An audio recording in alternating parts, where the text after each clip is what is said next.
right where you take off to where you land on the landing is 75 feet. That's where we'll compete at those distances, and that's also where we set ramps up to perform at that distance. Okay. And off a jump like this, you'll basically see anything from whipping the bike upside down, doing Supermans, and then doing backflips off of this.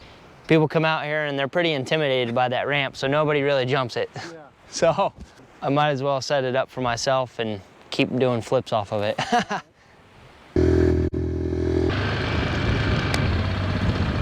This is a quarter pipe ramp. So as you can see, it's really tall and steep. It's this one's a 13-foot tall quarter pipe.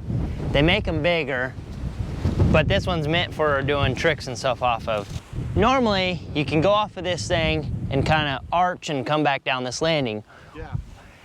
There's also tricks where you can go and kind of do a backflip and a spin and land there too. I don't really do those ones. Normally I have it set the opposite direction and I do a flip off of it and land on here. This is a ramp you would use for like a double backflip. So it's a taller, steeper ramp. This distance for this ramp is about 45, 50 feet. You still go about 35 feet in the air. But it's just a first gear and you kind of just do a cool little whip and it's really fun. A lot of people like this jump. So this is where you want to learn like backflips and stuff like that, or new tricks. Man. But everybody thinks these things are so fun and they're not. Oh, I bet it's is it hard getting the bike out? Well, we use a skid steer, so without that, it would be really hard. If you're claustrophobic, do not get in this thing. I've been stuck upside down in there, and it is scary. Can't move. The more you struggle, the more stuck you get. You can't breathe. Yeah. You can't hear anybody. Like, you sit there and you're starting to yell at people because you're sitting there yelling and you can't even hear the person. You know what I mean? Interesting. It's scary. No, and when I was younger, I was in this thing all the time, training hard, like when I moved back here in 2015, but shoot, I don't really get in it anymore. I'm kind of at the point where I'm like, hey, I'm pretty good on learning tricks, so, yeah. And this. I mean, wanting to come out here every single day and dedicate yourself to this, I mean, you have to really love it, you know? Yeah. And people don't really see that. You know, I get told all the time, it must be nice that you just ride a dirt bike for a living, and it's like, yeah, well, I've put 20 years into this. Yeah. So I earned it, you know what I mean? Yeah. And most people aren't that dedicated to something, but that's why you gotta love it. Okay. So, I mean, you can still do it in your 40s, but do you really wanna keep doing this that long? Yeah. I don't think I want to. I still love the sport a lot, so I don't think I wanna stop, you know, anytime soon. Yeah. You know, maybe in the next 5 years, I'll walk away from this, but right now I'm still having fun and I still love it a lot. This is Cowboy Kenny's shop. It's not mine, but I'm just living here. This area is kind of like where all the bikes go. And then, so this area is like my bikes right here. That's gonna be just my play moto trail bike. So like when we go to Appalachia Bay, that's gonna be the bike that I'll ride there. So it's a different setup than my freestyle bike. It's got a full seat on there, it's got hand guards, and it's got different suspension. It's a little bit softer. Just got my little pit bike here. It's also just a little fun bike or just run around the property. Yeah. I really like. Yeah, it's a fun little bike. Yeah, I just like having that thing. And then, so this is gonna be my competition show bike right here.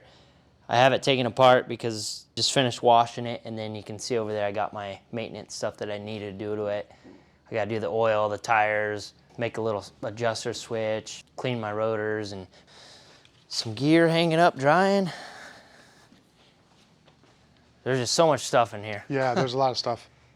It's kind of just my little workshop or a little workbench right here with some riders' jerseys and stuff.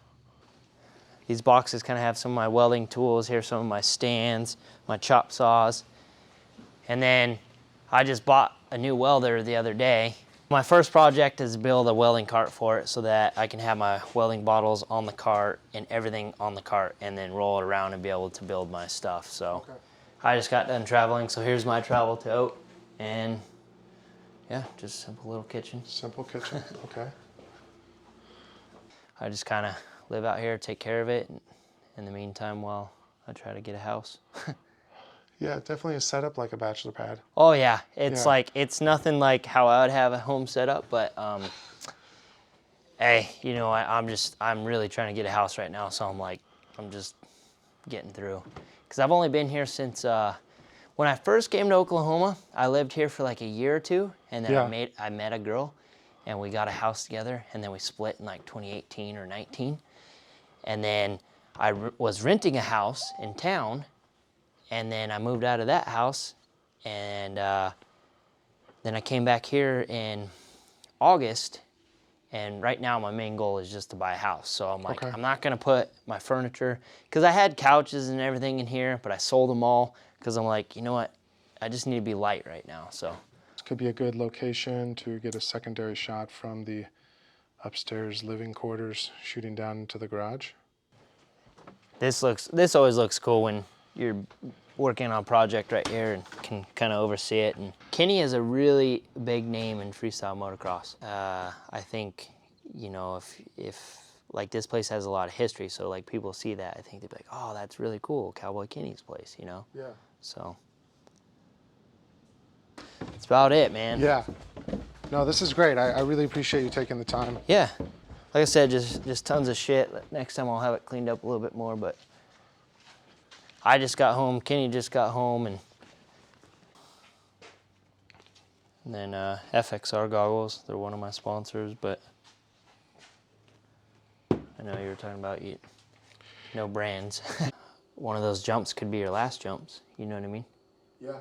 So you definitely can't take it for granted, and especially the fact that I get to ride bikes for a living is pretty cool too.